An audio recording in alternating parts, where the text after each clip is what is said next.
With Black Ops 7 releasing in a few months, I thought that it'd be a perfect opportunity to go back and revisit the story of Mike Harper and find out who he was and what his contributions were to Call of Duty Black Ops 2. Now, Black Ops 7 takes place in 2035, which would be 10 years after the events of Black Ops 2 and 10 years since we've seen Mike Harper. And Mike's a character that I would truly love to see back. So thank you for being here and welcome to the story of Mike Harper.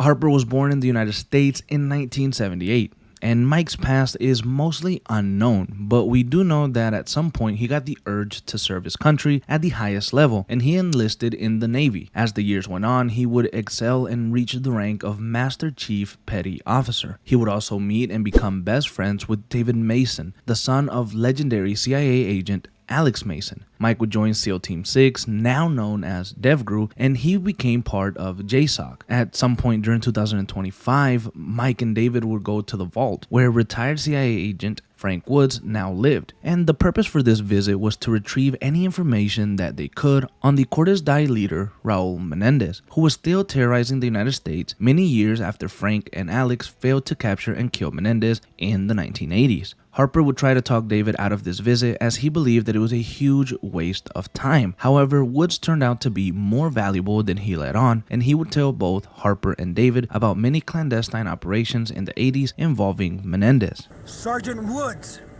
Raul Menendez is the leader of Cortes Dai and the most dangerous terrorist since Osama bin Laden. Fucking waste of time. Guy's a vegetable. Back off! He's gonna attack. If you have information about a threat to national security, you gotta tell us. Turn the camera on.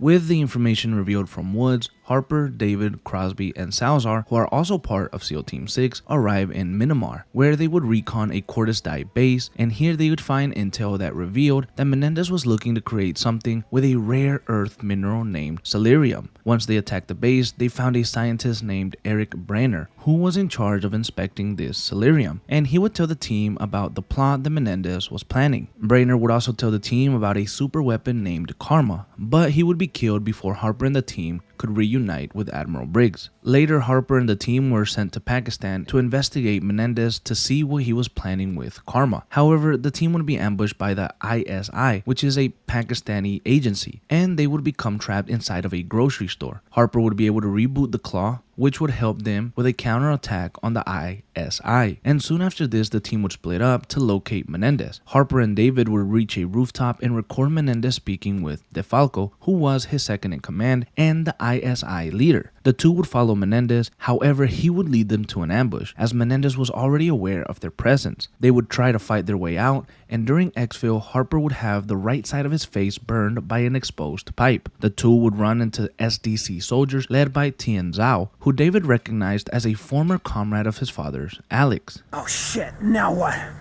Okay, whoa, hey, take it easy. Forces should not be in Pakistan. Tien Zhao, he fought alongside my father in Afghanistan. We have no quarrel with China, General Zhao. Our only interest in Pakistan is Raul Menendez.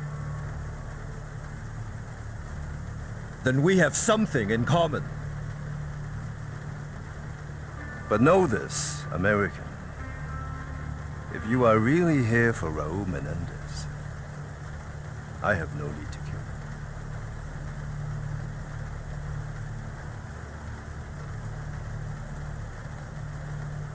After the failed operation in Pakistan, Harper and the team headed to Colossus in the Cayman Islands, as they needed to investigate the island because they had close ties to Menendez. During the op, Harper would split from David and Salazar, and he would meet a young woman named Chloe Lynch, who unbeknownst to him was Karma. The two would go on about their business, but sometime later, David and Salazar would learn who Chloe was, and David would order Harper to find Chloe and to capture her. Mason and Salazar eventually arrived at the club where Chloe and Harper were, but Menendez's second in command, DeFalco, would also arrive, and he would search for Chloe as well. He would take her and make an escape. Harper and David attempted to rescue Chloe, but they were too late. Later, JSOC would receive a lead on Menendez in Yemen from Farid, who is an American asset that infiltrated Menendez's camp. Farid and the team would plan a capture mission on Menendez, and during this op, Harper would give Farid communication support when they attempted to capture Raul Menendez. However, this mission would take a turn as Menendez knew there was a mole within his ranks, and here Harper would attempt to ambush Menendez to save Farid, but he would be captured and Harper would be facing sure death. But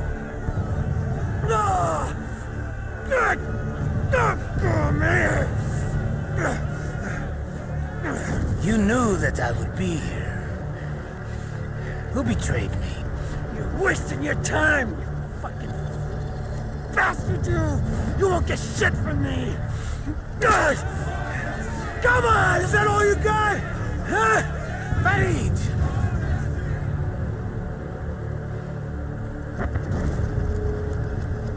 Kill it. Yeah, that's it! Kill me, egghead! Anything wrong? And you spineless piece of shit! Getting others to do your dirty work! What kind of man are you? Huh? Show your loyalty by following my orders, Farid. Do it! Do your job! Now, Farid! Do it, man! Come on! You don't got the stones to fucking shoot me!